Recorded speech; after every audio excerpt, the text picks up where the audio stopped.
Polri menanggapi viralnya video penyidik memanggil ex-Kadif Propam Polri Verdi Sambo dengan sebutan Jenderal saat proses rekonstruksi kasus pembunuhan Brigadir Nofriansah Yosua Huta Barat alias Brigadir J di Kompleks Polri, Duren 3, Jakarta Selatan pada Selasa 30 Agustus 2022.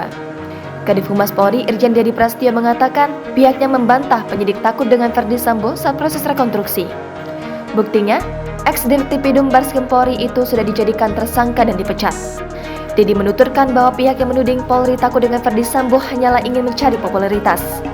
Diberitakan sebelumnya, seorang penyidik masih memanggil Verdi Sambo dengan sebutan Jenderal saat menjalani rekonstruksi pembunuhan Brigadir Nofriansah Yosua Huta Barat alias Brigadir J. Momen Verdi Sambo dipanggil Jenderal terjadi saat ia menjalani rekonstruksi di rumah dinas Duren 3, Jakarta Selatan pada Selasa 30 Agustus 2022. Awalnya, dalam adegan detik-detik pembunuhan Brigadir J, 4 tersangka yakni Putri Chandrawati, Barada Richard Eliezer, Bribka Riki Rizal, dan Kuat Ma'ruf datang ke lokasi penembakan bersama korban Brigadir J yang diperankan orang lain. Tidak lama berselang, Verdi Sambo yang menggunakan mobil lain pun datang ke lokasi kejadian. Saat itu, mobil yang ditumpangi Verdi Sambo sempat memutar balik di depan rumah ke arah rumah pribadi di Jalan Saguling, Duren 3, Jakarta Selatan. Setelah itu, Verdi Sambo turun dari mobil dan berjalan menuju pintu gerbang.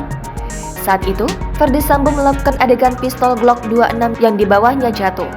Pistol tersebut sempat akan dipungut ajudannya bernama Romer, tapi Verdi Sambo melarangnya. Dalam rekonstruksi, Verdi Sambo memungut pistol Glock 26 tersebut sendiri dengan menggunakan sarung tangan hitam. Setelah diperlihatkan adegan Verdi Sambo mengambil pistol yang jatuh ke aspal dalam rekonstruksi, seorang penyidik Bareskrim Polri sempat bertanya kepada ex-Kadif Propam Polri tersebut.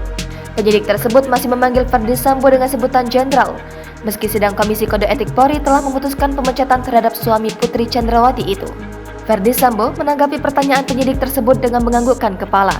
Lantas, Verdi Sambo pun melanjutkan melakukan reka adegan yang lain hingga akhirnya memperagakan detik-detik pembunuhan Brigadir J di ruang tengah rumah dinas Duren 3. Jangan lupa subscribe, share, komen, dan like ya!